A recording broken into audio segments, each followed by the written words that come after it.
Yo, what's up, everybody? I just wanted to talk real quick about my thoughts on marathon so far. After 2 days, it's been a blast. I've been having a great time, but I do have some gripes, and I have a lot of pros as well. So I just wanted to go over those, and yeah, let's jump into it. We'll start with the pros first. The art, the art style is insane to me. I know it doesn't hit with everybody. I think they're actually kind of pushing a unique art style that causes that. It's either like you really vibe with it or you don't. And I'm one of those people that super duper vibe with it. I think it is so slick. I love the contrast between like the neoprene looking buildings and then like the like Tau Ceti itself. I think that stuff looks really dope, and I just really dig the art style. I love the like everything being really angular and everything like that. I love all of that. Another pro is the mechanics, like gunplay, movement, everything like feels really good. Feels fun to move around in the world. Early game, like trying to manage your heat is much more difficult than when you get later gear like blues and some purples and things like that, and all of a sudden like movement opens up more. You have the ability to move around more. Classic Bungie gameplay and gunplay, like it feels good. The weapons feel good. There's a lot of weight behind the weapons. Each weapon feels unique in how they act, and like when you hit targets and everything like that, that weightiness and that impact feels really, really good, and it's just like top tier Bungie in my opinion. Another thing I like are all the systems. I think all the systems are really good. I think that they are pretty well thought out. There is a learning curve for sure, because there's a lot in the game with all the stats and the different things that the weapons could do. But I do really, really like how well they mingle and how well they intertwine. Everything feels really good when you're trying to do the build crafting and everything like that. It just feels awesome, and those systems really work well together, and they feel harmonious, which is really, really dope. Another thing is that the lore is everywhere. I'm not digging into it too much in the server slam. I want to save that for launch. But every now and then, like when I'm waiting for the crew to get their stuff ready, I'll go listen to like an audio log, or I'll read through one of the lore entries and things like that. The codex is massive. It's like Destiny cranked to 100. There's so much there, and same within the world too. There's just lore bits and pieces everywhere. You see the marathon terminals from the original games, the graffiti on the walls and everything like that. They do a really, really good job. And to dig into that a little more, the small graffiti and like little world tidbits that I'm sure they're keeping some like turned off for launch and things like that. But I love that. I love the graffiti on the walls that kind of like give you a little bit of environmental storytelling as to what happened in like specific rooms or in specific areas of the maps.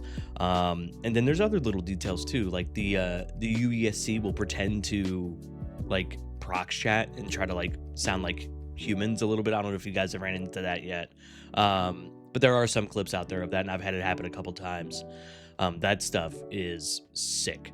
All right, now I'm going to jump into some of my gripes, some of my cons with Marathon so far that I think can easily be improved. The number one, I think we need to go up to 18 players in a lobby versus 12. I don't mind 12 for a map like Perimeter that's meant to like ease you into the experience, but I definitely think we could use a couple more squads in the matches. Just because if you eliminate one squad, it can feel empty pretty quickly. Sometimes third party happens, sometimes it doesn't, and that's not really the concern, is that like, you're able to get jumps on teams. It just, after you eliminate one squad, especially if you eliminate two, it feels pretty empty at times. And I think that could just be improved with one or two more squads. My next thing is like menu clunkiness. Now, this isn't in-game. This is like when you're in the actual menus in the lobby. There's things like not being able to like drag like one equipment for another, like just being able to hot swap those. You have to have the empty space in your inventory. I think that can be changed and improved.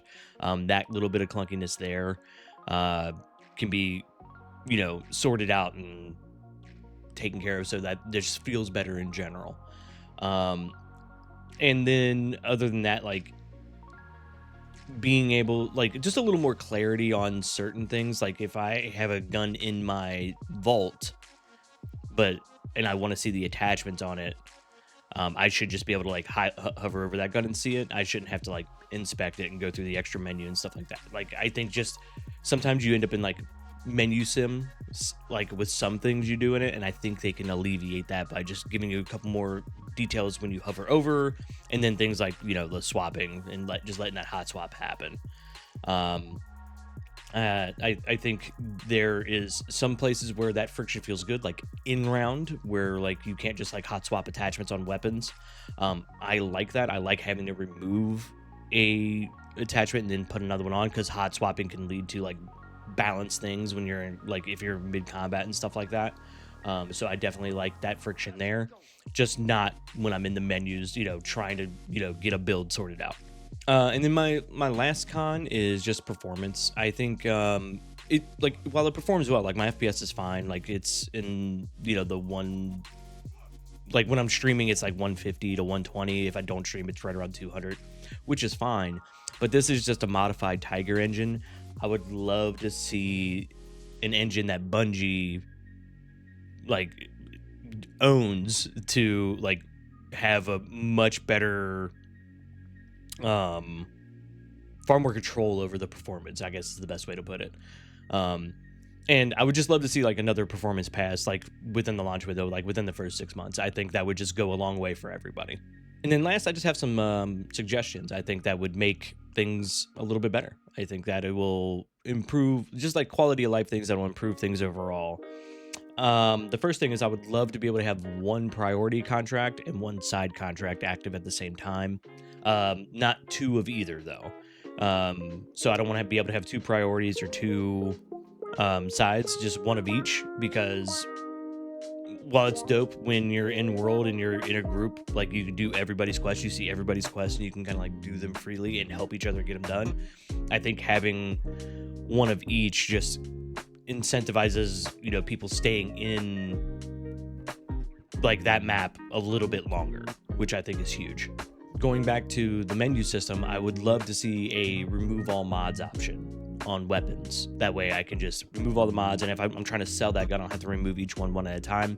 Just give me when I right click on it, you know, for that more options menu, just add a remove all mods, and I will just remove them all, sell the weapon, move on. That, I think that's an easy implementation, and I think that definitely should be there.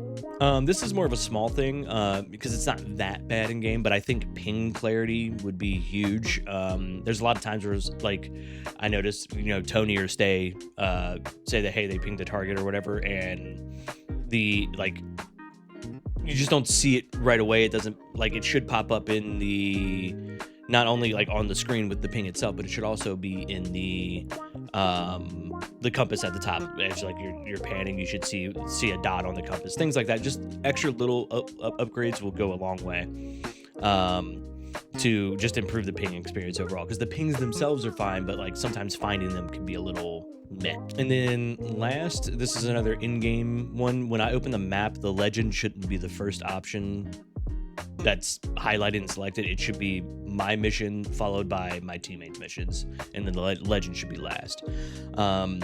Just because, like, again, it's just menu sim and you don't want that in-game.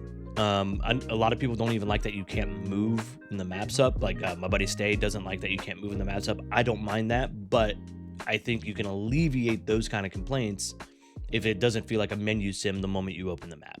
But that's it. Those are my like high level thoughts so far on the server slam. We'll be playing again today. I hope to catch you guys over on Twitch. It's just twitch.tv/Milty the Great.